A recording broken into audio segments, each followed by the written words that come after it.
जोहार दोस्तों। जैसा कि उत्पाद सिपाही में खोरठा के सिलेबस में धर्म कर्म कहानी पढ़ना है। और यह कहानी एक ऐसा कहानी है कि कोई भी सुन सकते हैं, क्योंकि यह सामाजिक बेसिस पे है। तो इस धर्म कर्म के बारे में फिलहाल जानते हैं। लेखक का नाम दिनेश कुमार दिनमनी है, जिनका जन्म 13 सितंबर 1969 ईस्वी को हुआ है। और इनका स्थान है ग्राम बाराडी, पड़ता है थाना जरीडी और जिला बोकारो। वो इतना ही जानते हैं लेखक के बारे में। अब आते हैं कहानी के बारे में। तो धर्म कर्म कहानी में 3 व्यक्ति का नाम ज़्यादा ज़िक्र हुआ है। उसमें है अघनु कुमार, और अघनु के पिता का नाम है सोमर महतो, और सोमर महतो के पिता का नाम है गुजर महतो।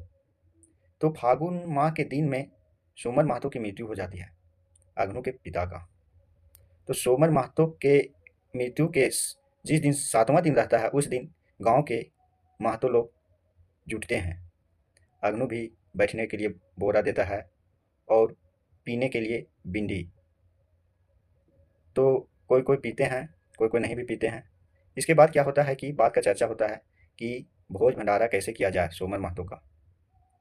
तो उसी चर्चा के बीच में उसके दादाजी, अघनु के जो दादाजी हैं गुजर महतो, वो अघनु के दादाजी गुजर महतो जिस टाइम अघनु 14-15 बछर के रहता है, उस समय गुजर जाते हैं। तो उनका भोज भंडारा कैसे होता है, ये सब बात को बताया जाता है। तो जानते हैं कि गुजर महतो का क्रियाक्रम भोज भंडारा कैसे हुआ। तो उसका क्रियाक्रम तो सोमन महतो करेंगे, क्योंकि उनका बेटा थे। तो उनका बेटा है, सो बहुत धूमधाम से करते हैं।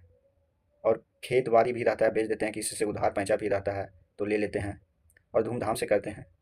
उसके बाद क्या होता है कि जब क्रियाक्रम खत्म हो जाता है, तो धान रोपने का सीजन आता है।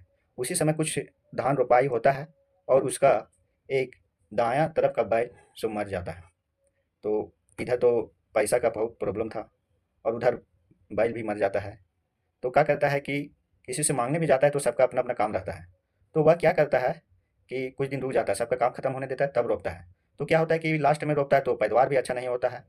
तो पैदावार नहीं अच्छा होता है, तो कर्जा जो भोज भंडारा में होता है तो देने भी नहीं सकता, पैसा भी नहीं देने सकता है।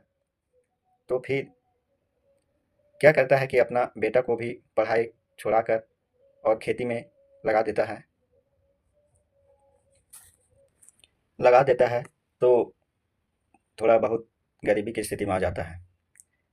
तो जब इसका बाप यानी अग्नू के बाप सोमर महतो डेट किया हुआ रहता है, तो इसको भी पूछा जाता है कि तुम कैसा क्रियाक्रम करेगा। सोमर महतो अपना बाप का किया था वैसा। तो अग्नू बोलता है कि ना बाबा, हम तो वैसा नहीं सकेंगे।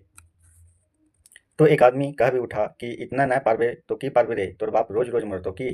तो ये सब सुन के उसके आंख में आंसू आ जाता है और धोती से पूछता है। और उसी बीच में लेखक देख लेता है और लेखक बोलता है कि इसको जबरदस्ती बोझ क्यों दिया जाता है, ईटा तो अन्याय है। तो गांव के लोग और बोलता है कि काल के जन्मल की जानता है कि न्याय और अन्याय की हो है से।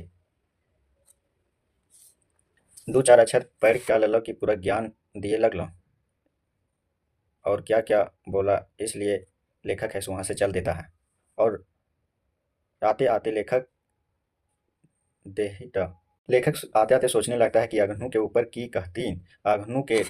फिर अगनू के टोला में जाता है तो देखता है कि माँ के कानने की आवाज़ सुनता है। अगनू के माँ के रोने की आवाज़ सुनता है। तो मोरले ना बेटवा के मोराए दिले, इस तरह से कांद रही थी। तो लेखक के हिम्मत नहीं हुआ और वह फिर घूर गया। गांव के बच्चा लोग भी बोलने लगता है कि गुरुवार को शुकर बाबा के दशकर्मा है। लेखक बस्ती में आए के देखा, दो तीन गो गीदड़ लोग भी बोल रहा था कि अरे रोबिया से शुक्रवार के दिन रस्मा। सबके बात सुनकर लेखक घर घूर आता है और पीठ के बल खाटी में लेट जाता है और सोचने लगता है कि रोटी बुंदिया खिलावे मोर तो अगनू बापे के फिर शांति मिलता। अगर रोटी बुंदिया खिलाने से किसी को शांति मिलता, तो ई एकरो बाटे वो सड़क काहे नहीं पाता। इस तरह से अपने मन में लेखक सोचने लगता है और कहानी को ख़त्म करता है। इस तरह से बहुत संक्षेप में इस कहानी को बताने का प्रयास किया हूँ। अगर समझ आया होगा तो लाइक कीजिएगा। इसी तरह संक्षिप्त में सभी कहानी को बताने का प्रयास करूँगा। धन्यवाद दोस्तों।